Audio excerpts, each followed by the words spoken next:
Muy buenas tardes, señoras y señores, bienvenidos al atardecer de este miércoles, día 20 de abril de 2022. Bueno, el nuevo jefe de la oposición, Alberto Núñez Feijóo, dice que tiene un plan para ayudar a los ciudadanos a paliar las consecuencias de la crisis económica. Y es un plan que lleva urdiendo desde pocos minutos después de acceder a la presidencia del partido, incluso desde antes, yo creo, porque estaba cantado que iba a ser el nuevo presidente del partido. Ha trabajado con algunos de los que fueron ministros de su partido en el área económica, Fátima Báñez, entre otras, y también Cristóbal Montoro. Lo ha estado consultando con algunos interlocutores. Ayer lo hizo con los agentes sociales, por la mañana con los empresarios, que lo aplaudieron, por la tarde con los sindicatos, que no lo vieron tan bien, y hoy lo ha presentado ante la ejecutiva de su partido, que naturalmente lo ha aplaudido de manera entusiástica. Y después de ese acto matutino, el señor Feijóo ha comparecido ante los medios de comunicación y lo ha dado a conocer. Ahora se lo ha enviado al presidente del gobierno. Y el presidente del gobierno, previsiblemente, como luego veremos, pues va a dar la callada por respuesta, o por lo menos lo va a descalificar bastante, si las previsiones se cumplen. Pero en fin, de momento lo que ha hecho hoy el señor Feijóo es presentarlo en sociedad en una rueda de prensa y resumir lo que él pretende con este plan, que se basa, ha dicho, en 4 líneas. 4 líneas básicas. En primer lugar, la racionalización del gasto burocrático del gobierno. En segundo lugar, el rediseño de los fondos europeos para que sean los autónomos y las pymes actores directos de la ejecución directa de los propios fondos europeos. En tercer lugar, reformas estructurales para incentivar la actividad económica y consolidar el crecimiento sano. Y uno de los elementos centrales de nuestras propuestas es una bajada de impuestos. Este es el caballo de batalla, digamos, de la polémica que se va a suscitar fundamentalmente con el gobierno. La bajada de impuestos, que es el gran titular al que nos referimos todos los medios de comunicación cuando tenemos que condensar en una sola frase la propuesta principal de estas 4 líneas que ha defendido y Feijóo en público. Luego, naturalmente, ha tenido que desglosar un poquito más, entrar en la letra pequeña de qué tipo de bajada de impuestos es la que está pidiendo. Y cuando ha llegado el IRPF ha dejado las cosas bastante claras. Proponemos actuar sobre el impuesto de la renta de las personas físicas, para beneficiar especialmente a las rentas medias y bajas, aquellas con ingresos inferiores a 40.000 euros. Tenemos la misma tarifa del impuesto de la renta desde el año 2008, y desde el año 2008 hasta ahora el IPC ha subido un 25%. Bueno, él quiere agarrarse a este argumento, creo que es una tarjeta de visita para entrar en lo que es la vida política de ámbito nacional, porque él estaba en la vida política naturalmente como presidente de Galicia, y cogiendo el toro por los cuernos, porque si en este momento hay algo que preocupa de manera dominante a los ciudadanos de este país es la crisis económica y la carestía de la cesta de la compra, que es donde, en fin, mide su impacto más lacerante el IPC, el índice de precios al consumo. Ha querido dejar muy claro el señor Feijóo que no se trata de recortar el estado del bienestar, como ha dicho siempre, lo explicaba en lo de las 4 líneas, que lo que quiere es reducir sobre todo el gasto innecesario. Y además dejar claro un principio, y es este dinero que dejará de recaudar el gobierno, el Estado, no es un dinero del Estado, es un dinero de los ciudadanos. No es el dinero del gobierno, es el dinero de los ciudadanos que han tenido que pagar como consecuencia del incremento de la inflación y como consecuencia del mantenimiento de los impuestos con los precios más caros. Bueno, verán ustedes que tampoco hay grandes novedades a lo que ya sabíamos. Digamos que hoy lo que ha hecho el señor Feijóo es darle una fórmula más formal, más litúrgica a la presentación en sociedad de ese documento en el que llevaba trabajando bastantes días. Y también es verdad que hoy me ha sorprendido, yo creía que el gobierno se iba a emplear con un poquito más de entusiasmo a la hora de darle réplica a estas propuestas económicas del señor Feijóo, pero lo cierto es que lo que han preferido, lo que han optado, lo que han decidido es dar casi la callada por respuesta, un perfil muy bajo, para, en fin, yo creo que ningunear desde ese mismo punto de vista lo que es la propuesta del señor Feijóo. Y Yolanda Díaz, yo creo que más que en calidad de vicepresidenta, en calidad de ministra de Trabajo, ha hecho una reflexión muy cansina, verán ustedes, como muy a la remanguillé, podríamos decir coloquialmente, para no darle carta de naturaleza a este debate y para repetir lo que ya viene diciendo desde hace meses. tanto hablar de impuestos cuando el Gobierno de España ha bajado la factura de la luz en los tramos impositivos. Recordemos que no votó a favor el Partido Popular. Por tanto, la política es trabajar con seriedad y con rigor y no convertir la política en politiqueo. Y ya está. Esto es todo lo que podremos sacar del gobierno. No ha hablado nadie más del gobierno que yo sepa. Ha hablado alguien más del Partido Socialista, pero tampoco del primer nivel. Por eso digo que a mí me parece que es bastante significativo el hecho de que no se haya querido dar una respuesta, digamos, más solemne a lo que ha sido la solemne presentación del plan económico del señor Feijóo. De hecho, quien ha hablado en representación del PSOE es Eva Granados, que es la portavoz del Senado y que hoy ha comparecido ante la opinión pública como portavoz de la Ejecutiva Socialista. ¿Pero para decir qué? Para decir apenas nada. Nada nuevo. El viejo mantra de la derecha de nuestro país de bajar impuestos en la oposición para subirlos cuando se está en el gobierno. Bueno, pues esto es todo lo que les puedo contar de la respuesta de la parte gubernamental, de la parte que gobierna España, a la propuesta del señor Feijóo. Es evidente, a mí me parece evidente, me puedo equivocar, de hecho me equivoco muchas veces, como saben, pero a mí me parece que es un fijo en la quiniela que el Partido Socialista no le va a dar ni un cuarto al pregonero, es decir, ni siquiera le va a dar la oportunidad al señor Feijóo de visualizar un estudio detenido de esa propuesta. El gobierno no quiere que Feijóo aparezca ante los ojos de los ciudadanos como una persona que tenga soluciones eficaces para resolver la vida de los ciudadanos y además soluciones que le permitan colocarse como una persona, digamos, moderada, centrada, tranquila, serena, que son palabras, adjetivos que utiliza el señor Feijóo cada vez que sale en público. Todo lo contrario, lo que quiere es colocar al partido de la oposición, al Partido Popular, en el otro rincón del cuadrilátero y mantener con él una batalla que yo creo que no va a ser, en fin, no va a tener ninguna tregua de aquí a las elecciones andaluzas y luego ya veremos, en función de lo que pase en las elecciones andaluzas. Y esto plantea un problema para el gobierno, porque el 28 de abril, es decir, dentro de 8 días, se tiene que someter a votación parlamentaria la convalidación del decreto de medidas económicas que adoptó el gobierno para tratar de paliar la crisis derivada de la guerra de Ucrania. Y el Partido Popular todavía no ha dicho si va a votar a favor o va a votar en contra. El gobierno veía con mucha tranquilidad la posición del Partido Popular porque sabía que tenía garantizada el respaldo de toda la coalición Frankenstein. Pero claro, es que eso hoy se ha empezado a torcer.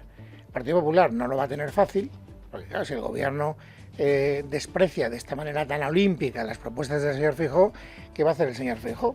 A pesar de ser despreciado, apoyar el Real Decreto del gobierno.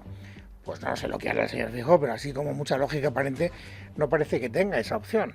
Por lo tanto, lo más probable es que el gobierno tenga que empezar a atar con más fuerza la mayoría alternativa, es decir, la de siempre, la que conocemos como Frankenstein, la que está integrada por Bildu, por Esquerra Republicana de Cataluña, por el resto del independentismo catalán y también por el Partido Nacionalista Vasco.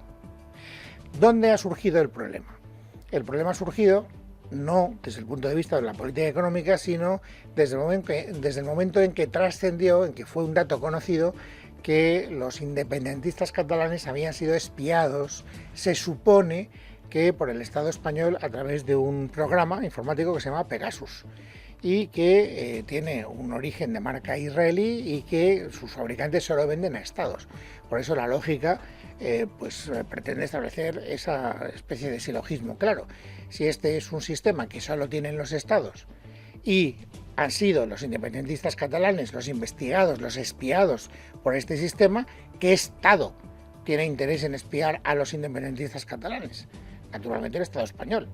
No parece que otros estados tengan demasiado interés o, en fin, sea demasiado lógico pensar que se van a gastar un dineral en investigar o en espiar a los independentistas catalanes. Por lo tanto, ¿de qué premisa está partiendo el independentismo catalán? El Estado español, naturalmente con la connivencia del gobierno, me ha espiado. Y eso es algo que no puede quedar impune. Por lo tanto, voy a decirle al gobierno, usted me necesita a mí para sacar el día 28 el proyecto de ley, el decreto ley, perdón, de medidas económicas, y en los sucesivos, si quiere usted alargar la legislatura para cualquier otra situación en la que necesite una mayoría parlamentaria estable, porque ya se ve que con el Partido Popular no va a conseguir demasiadas mayorías de aquí al final de la legislatura. Ayer la reacción inicial del independentismo catalán fue muy dura, diciendo que congelaba las relaciones con el gobierno. Pero hoy inmediatamente se ha producido ya una cierta moderación. Ya han empezado a calibrar mejor el discurso y a ser menos dramáticos a la hora de elegir los adjetivos. Esmeralda Ruiz. De relaciones congeladas y dar ayer por muerta una mesa de diálogo que en realidad no acaba de arrancar, a una confianza hoy únicamente dañada. Esquerra modula sus amenazas con un Per Aragonés aireando este miércoles una conversación con el presidente del gobierno que minimiza la tensión que en el independentismo se empeñan en vender con el caso espionaje. Hubo mensaje del separatista a Pedro Sánchez para trasladarle su malestar y el presidente del gobierno, dice Aragonés, le prometió reconducir la situación. Es más, Aragonés ha confesado que era conocedor de la supuesta trama de espionaje desde hace días mientras se seguía negociando con el gobierno. Ha sido su publicación en la prensa la que ha devuelto el foco al separatismo y tratando de aprovechar esta situación, Aragonés insiste hoy sin mayor concreción en esas advertencias. En RAC 1. És a dir, nosaltres Podemos tener mucha paciencia, pero si no hay una asunción de responsabilidades será muy difícil que esta estabilidad parlamentaria pueda continuar. ¿El cómo y de qué forma? Pues veremos en los próximos días en función de los pasos que dé el gobierno español. Después ha hablado el líder del partido, Oriol Junqueras, mucho más claro en las intenciones de Esquerra. A ninguna de las dos partes le conviene, tampoco al separatismo, levantarse de la mesa de negociación. Un éxito para su partido, lo ha dicho en La Sexta. Es evidente que quien acumula capital político es el independentismo catalán. Nosotros no renunciamos, ni renunciaremos, ni regalaremos la bandera del diálogo y de la negociación. El objetivo ahora es la ministra de Defensa. Esperan de ella más explicaciones. El consejero de Interior separatista, que es Joan Ignasi Elena, revelaba esta mañana que hace días se puso en contacto con el ministro del Interior y que fue Marlaska quien señaló a Robles. Elena, en Radio 4. Se lo comenté al ministro. ¿Habló de este tema con el ministro Marlaska? Sí, le manifestamos que teníamos conocimiento de que existía esta información, que era inaceptable y que evidentemente esto condicionaría mucho las relaciones con el gobierno. Él me manifestó que los temas de inteligencia no dependen de Interior, cosa que tampoco es muy tranquilizadora cuando te dicen, sí, pero es que yo no llevo inteligencia.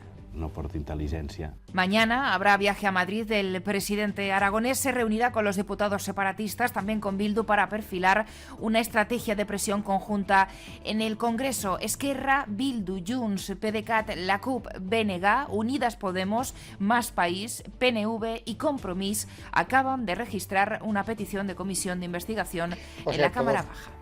O sea, todo Frankenstein junto, para que nos hagamos una idea. Es decir, que aquí hay una especie de piña de todos los que han sido soportes parlamentarios del gobierno del PSOE, incluido a Unidas Podemos, y además nos lo explicaba muy bien en esta crónica Esmeralda Ruiz, poniendo el centro de atención en Margarita Robles, porque también hemos oído en la crónica de Esmeralda cómo el ministro del Interior se quitaba del medio, diciendo que, mire usted, la competencia del CNI no me corresponde a mí.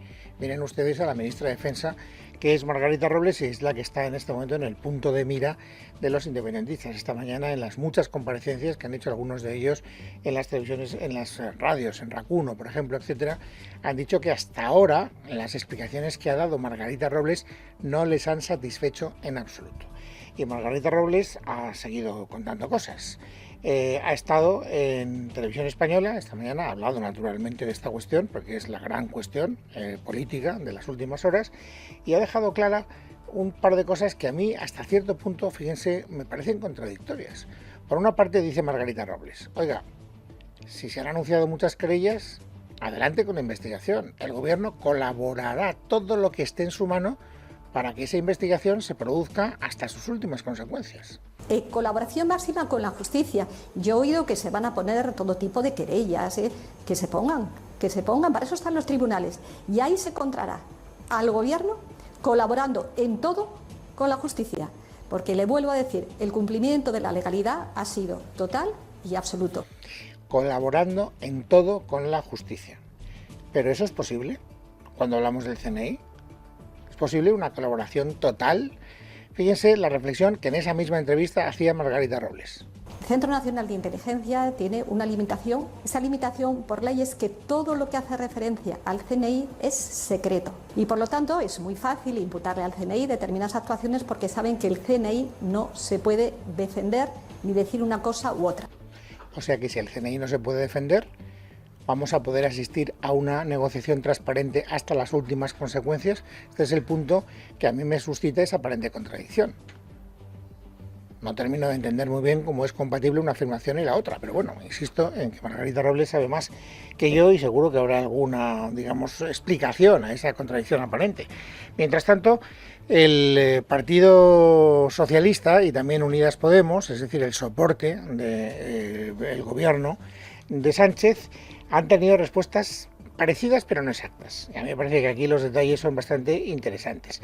El PSC, la sucursal del Partido Socialista en Cataluña, cierra filas naturalmente con el gobierno, con Margarita Robles, sin citarla por sus nombres y apellidos, y lo hace a través de alguien que ocupó un lugar en el Banco Azul del gobierno, Salvador Illa, que ahora es el número 1 del PSC, como ustedes saben. Yo creo en la palabra del gobierno de España. Yo estaba ahí. Yo he estado un año y una semana en el gobierno de España, conozco bien cómo van las cosas y yo creo en la palabra del gobierno de España. El gobierno de España no espía, el gobierno de España dialoga, en particular con Cataluña. Bueno, verán ustedes que él se queda ahí. El gobierno de España no espía, no habla tampoco de depurar responsabilidades ni hacer grandes investigaciones. Quien sí que lo tiene que hacer necesariamente es Yolanda Díaz, porque Yolanda Díaz representa la parte podemita del gobierno de España. Y ella sabe además que está siendo también sometida a un escrutinio muy severo por parte de sus conmilitones. Aunque tampoco se podría hablar en esos términos porque ella no milita en Unidas Podemos, pero bueno, es la cabeza visible de ese segmento de la política española. Y hoy Yolanda Díaz lo que sí que ha querido decir es que se producirá una comparecencia inmediata de Margarita Robles y una subsiguiente investigación de lo que ha podido pasar. España es un país democrático. Y por tanto, los países democráticos no tienen que tener ningún temor ni ningún resquicio para hacer gala de la transparencia y de cuántas aclaraciones sean necesarias. La ministra de Defensa comparecerá en estos días y, desde luego, ningún miedo a todo tipo de clarificaciones. No tienen miedo a ningún tipo de clarificación porque parece que tiene muy claro Yolanda Díaz, o eso es lo que yo deduzco de sus palabras, que no se van a encontrar comportamientos anómalos, que sean por lo tanto susceptibles de provocar digamos la sección de ningún cuello político, es decir, no habrá que cortar ninguna cabeza. Y este es un punto interesante porque Ione Belarra, que esta sí que es la número 1 de Unidas Podemos y también miembro del gobierno, aunque no con rango de vicepresidenta, como ocurre con Yolanda Díaz, ha hablado también, pero ha hablado de unos términos un poco distintos. Ella sí que habla de la posibilidad de que se encuentren responsabilidades que tengan que ser depuradas con toda la energía del mundo. Yo creo que he sido enormemente clara y lo fuimos ayer y lo seguimos siendo hoy. Hay que llegar hasta el fondo de este asunto. Estamos hablando de una cuestión, además, que es de calidad democrática básica. Estamos hablando de derechos fundamentales, que se investigue en todos los ámbitos y por parte de todos los que puedan tener alguna responsabilidad y, en su caso, si se concluye que hay responsabilidades, que se diriman y que se depuren responsabilidades. Bueno, este es uno de los asuntos centrales hoy en lo que es la crónica política y hay una cuestión que todavía no está esclarecida, que es qué va a pasar con las elecciones andaluzas. Ya no es una especulación que se van a adelantar, porque Moreno Bonilla lo reconoce y además lo reconoce de manera casi explícita. Otra cosa distinta es que todavía no nos haya descubierto, no haya querido desvelar cuál es la fecha elegida para el adelanto de las elecciones andaluzas, en todo caso antes del verano. Hoy le han preguntado si iba a tardar mucho en dar la fecha y él ha dicho que no, que lo iba a desvelar próximamente. Cuanto antes, yo quiero cerrar ya este episodio, yo quiero no volver a hablar más de campaña y hablar de los proyectos que tenemos por delante. Por tanto, cuanto antes me lo quite de en medio, porque es que al final no puedo hablar de otra cosa que no sea elecciones. Bueno, y además me temo que incluso después de que usted convoque las elecciones le va a resultar difícil hablar de otra cosa que no sea elecciones, porque ya saben que la estrategia del gobierno es colocar al Partido Popular al lado de la extrema derecha, al lado de Vox. Y por lo tanto, lo que le van a preguntar una y otra vez es, oiga, ¿usted está dispuesto, como ha hecho el señor Mañueco, a pactar con Vox en Andalucía, si así lo exige la aritmética parlamentaria? Yo creo que hoy Moreno Bonilla, adelantándose a los acontecimientos, ya ha dejado una cosa clara, que a él, el gobierno de Mañueco, en Castilla y León, le gusta. A mí me gusta el gobierno de Alfonso Fernández Mañueco, eso es lo que a mí me gusta. Alfonso Fernández Mañueco es un gran gestor, lo he conocido desde que era alcalde de Salamanca y estoy convencido que lo va a hacer francamente bien. ¿Significa eso que él da ya por hecho que va a tener que repetir la fórmula Mañueco en Andalucía? De sus palabras se deduce que no. Aspiro a una mayoría suficiente para gobernar solo. Bueno, yo creo que en los próximos días, como decía el propio Moreno Bonilla, tendremos ya más datos concretos que nos permitirán establecer cuál es el calendario político de este último trimestre, segundo trimestre del año. Pero no me quiero olvidar un día más de la guerra de Ucrania, que sigue su deriva absolutamente demoledora. Estamos en el día 56 y la ofensiva rusa se mantiene, incluso se intensifica. Verónica Jorro. La ciudad de Mariupol no se rinde a pesar del ultimátum dado por Rusia para que depongan las armas. Se trata de la segunda oferta en 7 días para esta urbe estratégica en el sudeste de Ucrania, asediada por las tropas del Kremlin casi desde el inicio de la guerra. Desde ayer, las fuerzas prorrusas del Donbass intentan hacerse con el control de la planta metalúrgica de Azovstal en Mariupol, el principal foco de la resistencia de la ciudad. Al menos 1 millar de civiles, sobre todo mujeres, niños y personas mayores, se encuentran en los refugios subterráneos de la planta. Hoy se espera que se abran nuevos corredores humanitarios que permitan a estas personas salir de la ciudad, en concreto para tratar de evacuar a unos 6.000 civiles. La viceprimer ministra ucraniana, Irina Vereshchuk, ha indicado que dada la catastrófica situación humanitaria en Mariupol, este será el centro de los esfuerzos durante el día de hoy. Su alcalde, que ya se encuentra fuera de la ciudad, ha apremiado a los civiles a que utilicen el corredor de evacuación. No tengan miedo, vayan a Zaporilla y estarán a salvo, ha dicho el alcalde de Mariupol. Sobre el avance de las negociaciones, Rusia ha entregado a la parte ucraniana un proyecto de documento en las conversaciones de paz que llevan a cabo Moscú y Kiev y espera la respuesta de sus autoridades. Es lo que ha dicho el portavoz del Kremlin, Dmitry Peskov, que una vez más ha criticado a los negociadores ucranianos. Dice que la dinámica de su trabajo deja mucho que desear y que los ucranianos no muestran una gran tendencia a intensificar el proceso de conversaciones, mientras la agencia de la ONU encargada de los refugiados, ACNUR, ha elevado a más de 5 millones las personas que se han visto obligadas a abandonar su hogar. Miércoles 20 de abril de 2022. Vamos, amigos, a completar ahora el paisaje informativo sobresaliente de este día. Carmen Arreaza, buenas tardes. Buenas tardes, Luis. Pues ya es oficial. El BOE ha publicado esta mañana la eliminación de la obligatoriedad del uso de mascarillas en interiores después de 700 días con la medida en vigor. De momento, la población se va adaptando con prudencia y son muchos los ciudadanos que optan por mantener la mascarilla en interiores. Javier García. Después de casi 2 años, el final de la obligación de llevar mascarillas en el interior en España ya es oficial. Una medida, sin embargo, que no convence a todos los ciudadanos, por ejemplo, en los supermercados, donde la gran mayoría todavía opta por seguir usándola, según asegura, por precaución. En espacios interiores, en estos sitios de momento yo creo que habría que ponérsela. Que yo lo voy a seguir llevando, porque me encuentro más seguro. Creo que es muy prematuro el haber tomado esa decisión. Me parece muy bien. Lo único que yo la llevo por un problema médico, con lo cual mi neumólogo me ha dicho que la mantenga. Bueno, pues en unos casos bien, en otros casos más. Porque, por ejemplo, en el transporte, en el andén, te puedes quitar la mascarilla, pero dentro no. Entonces no es compatible lo uno con lo otro. Por su parte, los trabajadores del mismo supermercado señalan que las personas son libres para utilizarla o no, pero consideran que llevarla puede evitar males mayores.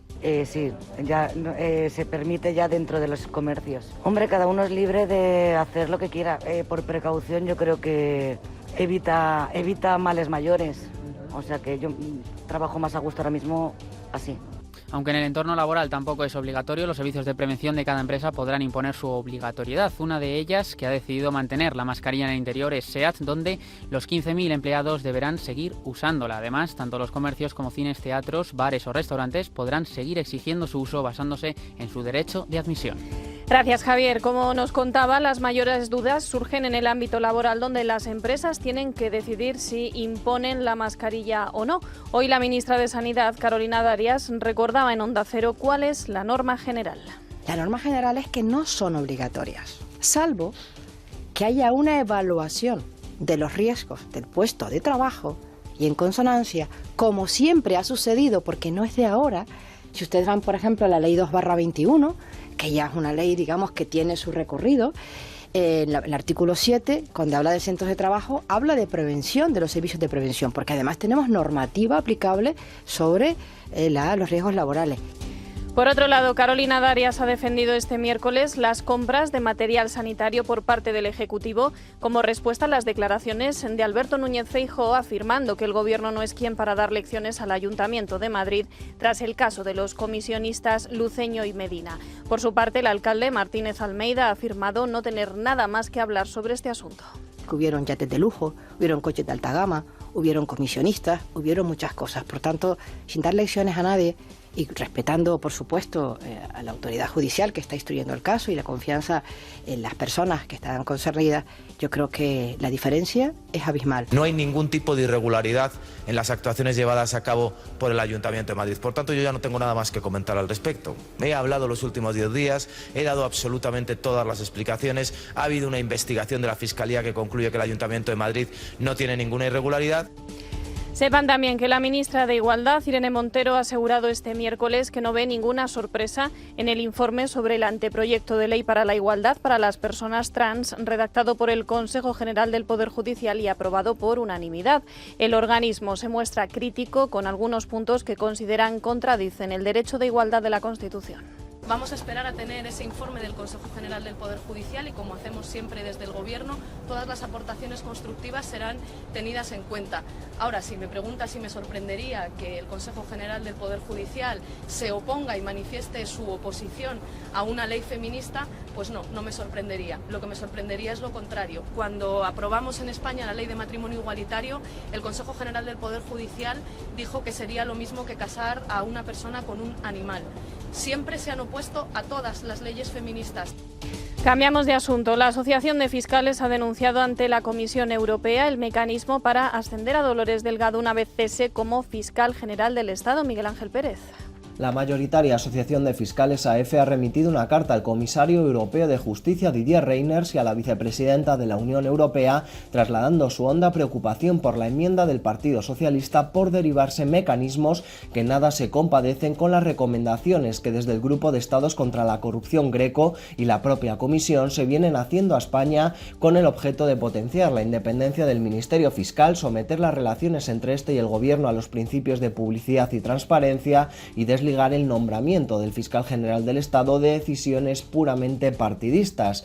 Con la pretendida reforma da la sensación de que su finalidad última, dice, es la de premiar al actual fiscal general del Estado, Dolores Delgado, al cese de su mandato, lo que comportaría una mayor politización de la institución.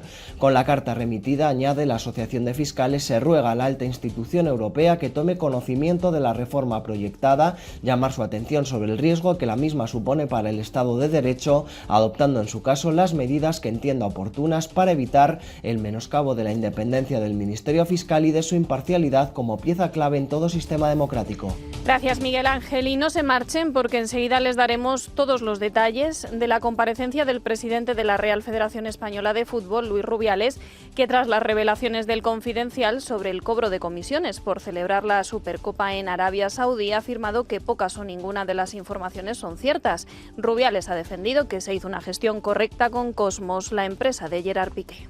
No hay conflicto de intereses porque nosotros no tenemos ninguna relación con Cosmos económica. La tiene la Federación de Arabia a partir de ahora, la tenía Sela, en aquel momento la tiene Arabia.